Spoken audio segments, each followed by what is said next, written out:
sort of a more inward-looking policy in the U.S. And obviously, I think the transformation to be a sort of a less export-oriented economy is an ongoing process. This is not going to happen very quickly, right? As I've been mentioning, the export sector remains a very large contributor to growth in Malaysia, not just directly, but also indirectly, right? So that's something that I think is going to be very difficult to change. So it's going to continue. So if we expect if you're right in our expectation that exports will continue to do well, then obviously that's a big support for the economy.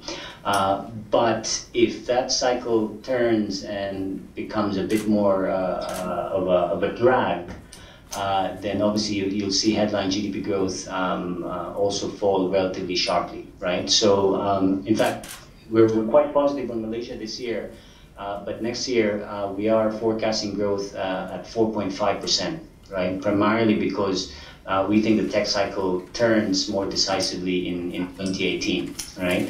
And if there's no fiscal space, and there's again room for rate cuts probably for BM doesn't exist as well, then there's really not much sort of other drivers that can pick up the slack of the export sector, right? If it happens in 2018. So yeah.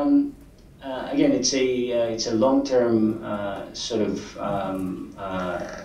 prospect to be able to reduce the reliance on cyclical exports. But I think in the meantime, that should still leave the economy a little bit more, in line with what happened cyclically.